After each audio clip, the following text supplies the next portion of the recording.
அன்பான மீசை அண்ணாச்சி யூடியூப் நேயர்களுக்கு வணக்கம். நாம் மாணிக்கவாசகர் அருளிய திருவாசகத்தினுடைய சிவபுராணம் பாடலின் விளக்கங்களை பார்த்து வருகின்றோம். எளிய வகையிலே பாமரர்களும் புரிந்து கொள்கின்ற வகையிலே நாம் விளக்கத்தை தந்து வருகின்றோம். இப்பொழுது 6வது பகுதியாக 25 வரிகளிலிருந்து 30 வரி வரை உள்ள பகுதிகளை நாம் பார்த்து வருகின்றோம். ஆமாம், பொல்லா வினையேன் புகழுமாறு ஒன்றறியேன்.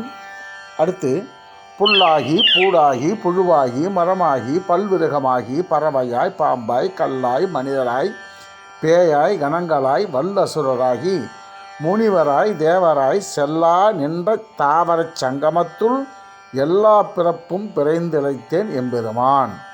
எத்தனை பிறவிகள் இந்த உலகத்தில் உள்ளன. 5, 6 அறிவுகள் உடைய ஜீவராசிகளை முதலில் நாம் தெரிந்து கொள்வோம். ஓரறிவு உள்ள ஜீவராசி செடி கொடி இவைகளுக்கு தொடு உணர்வு மட்டுமே உண்டு. மெய் என்று சொல்லக்கூடிய உடல், அதற்கு தொடு உணர்வு என்று சொல்லக்கூடிய உணர்வு மட்டுமே உண்டு. புல்லாகி பூடாகி மரமாகி. அடுத்து 2 அறிவு உள்ள ஜீவராசிகள்.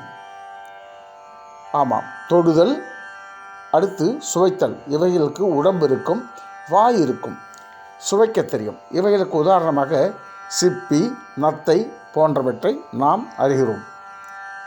3வதாக 3 அறிவு உள்ள ஜீவராசிகள் தொடுதல், வாய் சுவைத்தல், மூக்கு சுவாசித்தல் போன்ற உணர்வுகளை கொண்டது. அது சுவாசிக்கும், சுவாசம் மூலமாக தன்னுடைய உணர்வுகளை தெரிந்து கொள்ளும். அவைகளுக்கு உடல் இருக்கும், வாய் இருக்கும் சுவைப்பதற்காக, அடுத்ததாக மூக்கு இருக்கும் சுவாசிப்பதற்காக. இவைகளுக்கு எடுத்துக்காட்டு இதற்கு எடுத்துக்காட்டாக எறும்பு, கரையான் போன்றவை இருக்கின்றன. அடுத்ததாக 4 அறிவு உள்ள ஜீவராசிகள். மெய் என்ற உடல் இருக்கும், வாய் என்ற சுவைக்கின்ற உணர்வு இருக்கும், மூக்கு என்கின்ற சுவாசிக்கின்ற உணர்வு இருக்கும்.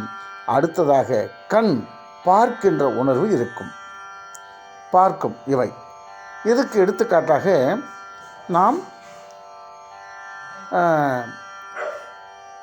நண்டு, வண்டு, தும்பி போன்றவற்றை நாம் பார்க்கின்றோம். இப்படியாக 4 அறிவுள்ள உயிரினங்களை பார்க்கின்றோம். அடுத்ததாக 5 அறிவு உள்ள ஜீவராசிகள்.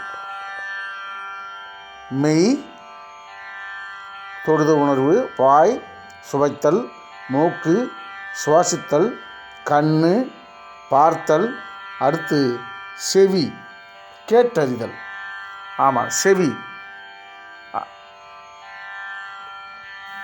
செல்வத்துள் செல்வம் செவிச்செல்வம் அச்செல்வம் செல்வத்துள் எல்லாம் தலையில் சொன்னார் இல்லையா, அதுபோல் செவிச்செல்வம் என்று கேட்கின்ற அறிவை பெறுத்துக்கு. 6வது அறிவாக பகுத்தறிகின்ற அறிவு. ஒரு விஷயத்தை தானே சிந்தித்து அந்த சிந்தனையின் மூலமாக அதை பகுத்தறிதல். மனம் என்று சொல்லக்கூடிய அதற்கு மனம் உண்டு, பகுத்தறிதல். இப்படி மொழி, ஒரு மொழியை வச்சு பேசக்கூடிய வகையிலே இவைகள். இதை தான் 6 அறிவு ஜீவராசிகள். இதைத்தான் புல்லாகி பூடாகி புழுவாகி, பூடு என்றால் பூண்டு, மரமாகி பல்விருகமாகி பறவையாய் பாம்பாய், இதுவரைக்கும் 5 அறிவு. அடுத்து கல்லாய் கல், இவைகளுக்கு அறிவு இருக்கா அப்படின்னு பார்த்தா இருப்பதாகவே நம்முடைய ஆன்றோர்கள் கூறுறாங்க. ஏன்னா மழை வளருதுன்றாங்க, கல் வளருதுன்றாங்க. கல்லுக்குள்ளே இருக்க கல்லுக்குள்ளே ஈரம் இருக்குது, அதுக்குள்ளே தேரை வாழுதுன்றாங்க. இப்படி கல்லாய் மனிதராய், இவ தான் பகுத்தறிவு 6வது அறிவு. பேயாய், ஆமாம், நம்ம இறந்த பிறகு பேயா வரக்கூடிய ஒரு இருக்குது. பேயாய் கணங்களாய் தேவர்களாக, வல்லசுரராகி அவங்க அசுரனாக, அவர்கள் தேவர்களுக்கும் மனிதர்களுக்கும் இடைப்பட்ட ஒரு ஜீவராசியாக அவர்கள் வல்லசுராகி முனிவராய், ஆமாம் அந்த முனிவராய், அவங்க முனிகள் ரிஷிகள் என்று சொல்கிற முனிவராய், தேவராய் இறைவனுடைய இறைவராய், அதாவது தேவராய் இறைவராய், இப்படி முனிவராய் தேவராய் செல்லா நின்ற தாவரச் சங்கமத்துள், முடியாத இந்த தாவர சங்கமம் முடிஞ்சிடாது, இது இதோட முடியும் அதோட முடியும்னு சொல்ல முடியாது.